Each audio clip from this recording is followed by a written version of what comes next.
Hello, good morning, ಶುಭೋದಯ. ಇವತ್ತು ನಾನು ಬೀಟ್ರೂಟ್ ಜ್ಯೂಸ್ ಕುಡಿತಾ ಇದ್ದೀನಿ ಮಾರ್ನಿಂಗು. ಸೊ ಮಾರ್ನಿಂಗ್ ನೀವು ಬ್ರೇಕ್ಫಾಸ್ಟ್ ಮುಂಚೆ ಯಾವುದಾದ್ರೂ ಒಂದು ಜ್ಯೂಸ್ ಕುಡಿದ್ರೆ ಈ ಥರ ಒಂದಿನ ಬೀಟ್ರೂಟ್, ಒಂದಿನ ಕ್ಯಾರೆಟ್, ಒಂದಿನ ದಾಳಿಂಬ್ರೆ ಜ್ಯೂಸು ಈ ಥರ ಕುಡಿತಾ ಬನ್ನಿ.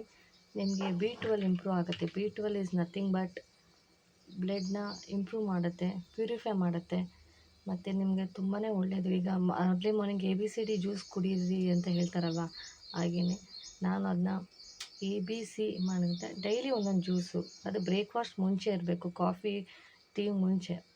ಎಂಟಿ ಸ್ಟಮಕ್ಕಲ್ಲಿ ನೀವು ಕುಡಿದ್ರೂ ಒಳ್ಳೆಯದೇ, ಯಾಕಂದರೆ ಒಂದು ಗ್ಲಾಸ್ ನೀರು ಕುಡಿದಾದ್ಮೇಲೆ ಈ ಥರ ಡೈಲಿ ಒಂದು ಜ್ಯೂಸ್ ಮಾಡ್ಕೊಂಡು ಕುಡಿದ್ರೂ ಒಳ್ಳೆಯದೇ ನಿಮಗೆ. ನೋಡಿ, ಈ ಥರ ನಾನೀಗ ಮಾಡ್ತಾಯಿದ್ದೀನಿ ಈಗ ಬೀಟ್ರೂಟ್ ಜ್ಯೂಸ್ ಹೇಗೆ ಅಂತ ನೋಡಿ. ಇದಕ್ಕೆ ನಾನು ಯಾವುದೇ ರೀತಿ ಹಾಲು ಅದಕ್ಕೆ ಏನು ಸಕ್ಕರೆ ಆಗಲಿ ಏನೂ ಬೆರೆಸಿಲ್ಲ, ಹಾಗೆಯೇ ಕುಡಿದಿದ್ದು. ಆಲ್ರೆಡಿ ಬೀಟ್ರೂಟ್ ಆಲ್ರೆಡಿ ಸ್ವೀಟಾಗೇ ಇರುತ್ತೆ.